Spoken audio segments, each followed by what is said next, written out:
YouTube? KT here. Sun in my eyeballs. Okay, well, you saw me last... Oh, that's zoomed way in there. Hang on. There we go. You saw last night, first part of this video, that I sprayed the fender down with sprayed the fender down with Prep and Etch 1:1, and let it sit for 30 minutes and then rinsed it off like the instructions said. And oh boy, look. But I'm not worried about that. I'm getting ready to knock all that off with a DA. But what I did want to point out was, like, the areas where the white part is. That's where the rust apparently has. You can see that, like, right there, it's turned black. This is turned black. Apparently that's where it's been neutralized. So I'm gonna get this knocked down and get all the rust off of it. Again, some rust in here, all up in there. That's all turned white. And same thing up on the bottom under there. That's all turned white. That's where the rust was. And on the exterior, this is just a real light, kind of a light surface. Knock this down with my DA as well, and then do a wipe down. And I'm going to spray it this evening. I never did a. I know the last video when I shot the 69, I told you guys I was having issues with my my spray gun, and I'm not even going to mess with that gun. I went and bought 2 more. Well, it's actually a single. Hang on a second.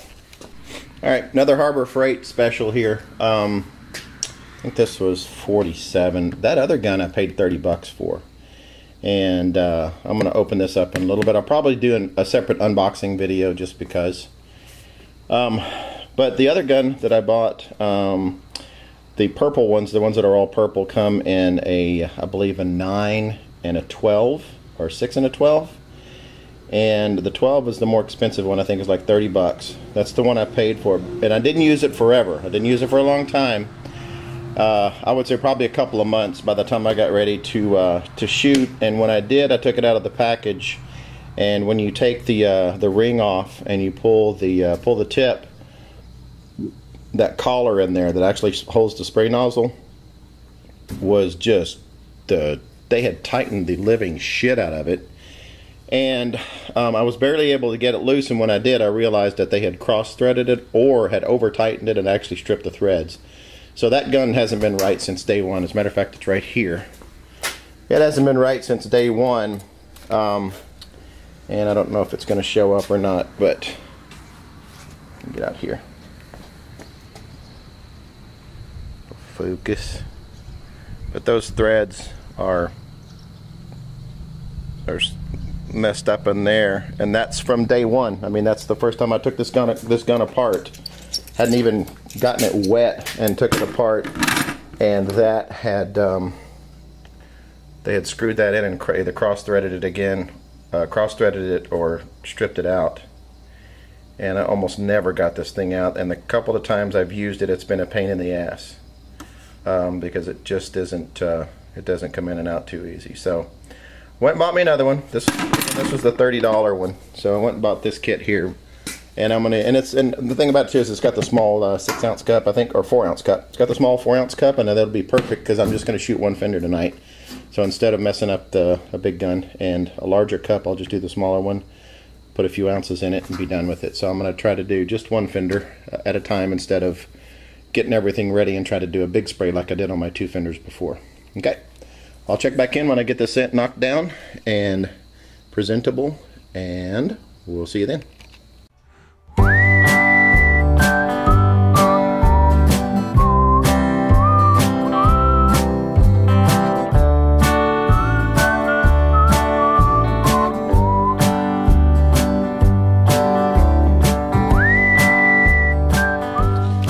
Okay, I've got the small gun disassembled, and I am ready to, I've got my epoxy over here. inducing. It's a 30-minute induction period for that. I've got about 15 minutes left. Took the small gun apart, cleaned it up, and made sure all the parts and pieces were here. They are all here. They're tighter than shit. I think I might have mentioned that already. But I got everything taken apart without any damage. Got a lot of the grease and stuff off of this. And in case you ever wonder if you need to clean your guns before, even though they're brand new, if you wonder if you need to clean them, look at this. That was this was crystal clear. This is a clean bucket that I use for cleaning my guns, and this was crystal clear when I put all the parts and pieces in it. I don't know if you can see it or not, but just there's all kinds of goo. That water, the lacquer thinner is murky, and there are all kinds of sediments and stuff in the bottom. So make sure, just because it's brand new, that don't mean it's clean. Look at that crap. That was all in that gun, and that would have ended up in my paint. It would have ended up in my cap, or my the nozzle or whatever, spray nozzle, all this stuff. But everything looks all right. I'm gonna go ahead and put it back together. There was a lot of grease and oil on it. Grease on it. That's what that stuff is, partially. But I'm gonna get it all together and get ready to lay on my first coat. Okay, I got the Fender in here. Got my little detail gun ready to go. I like the detail gun. This worked. I mean, you know, I need some work on my spray pattern, but I like the detail gun. When I sprayed the 69 Fenders, I had trouble getting up and getting the right angle when I was up inside the fender. That detail gun is small enough. You can get it up and twist it and turn around. There's room enough to get it under this section right here, and I was able to get the inner lip of the wheel well, whereas that big gun that I used before, I wasn't able to do that. But I got a pretty good pattern on it. You know, I got the random bugs here and there. I don't care about the bugs because this is just rust prevention anyway. But got some bugs, and but anyhow, the little detail gun worked out pretty good. Got a little bit of orange peel. It's not substantial. It's probably more my spray pattern than anything. I'm just not used to the gun yet. You can see right there, and that's my finger, right, like about an inch from it. So that'll give you an idea of, you know, how fine the orange peel is. So I just need some work on my spray pattern, on my technique. But as we roll down, you can see it clears up just a little bit. I'm probably a little short on my coats. I put on 2 light coats instead of any kind of wet coats or anything like that. Let's see. I'm trying to get you guys an idea of. That's a little better, I guess. But anyhow, I like it. I like it. It worked out well. I've got, again, I've got the 2 coats of Nason epoxy primer on it, and things are looking pretty good. Waiting for this to dry, and this is 2 coats. And once this, getting the light in the way there. Once this gets to a point to where I can flip the fender over, let me see if yeah, that's a bad rust spot right there. That was pitted pretty bad, and then I got another spot back here that was pitted right here. See right there, that was pitted pretty bad. So, but this it filled pretty good. I haven't done any body work on this fender yet, so you're going to see some ripples and dents and dings and stuff in it. Just getting it sealed. And this is why it sucks not having an actual shop. First of all, my garage is full of crap. I'm spraying this with the garage door open. You saw the bugs. It's 10:30 at night, and it's still. Oh, come here. 88 degrees in here. 87, and like 90% humidity. I don't get any airflow.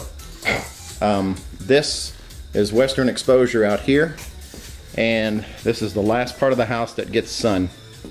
So it like literally roasts in here for the last couple of hours of daytime, and it's not even cooling off because it's so soupy down here tonight. So it's taking a little longer to get this dried, but once I get it dried, I'll flip it over, get the other coat on the inside, and I'm done for the night.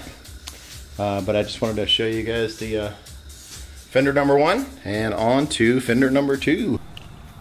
Okay, here's the finished product. I got it all laid out pretty well. This is from the foam on the stand. It was getting to be like 11:30 midnight, and I was still waiting for this stuff to dry because the damn humidity was so high. So I got a little. And again, I'm not concerned. This is just to coat it and cover it up. Got a few bugs in here. I just left them in there. I didn't try to wipe them away because you'll smear your paint. So I just left them in there, let them dry, and let them die. I mean, and then just scratched them off. Got one there, and then one over here. But it looks pretty good. Later on, the next day. Oh, for shit's sake. Okay, phone rang, so I had to get that. But overall, I'm really happy with how it flowed out. It was a little bumpy, had a little bit of I can't tell if that's coming through well or not. Had a little bit of orange peel, but it laid out really nice after it dried, and I guess leaving it overnight and leaving it alone for a few days.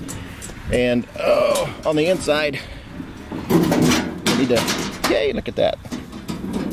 On the inside of the Fender, it worked out really well. Again, as I mentioned, I used the smaller gun, and when I used my big gun before, the full size, I couldn't get up inside here, but I was able to get up in there real well.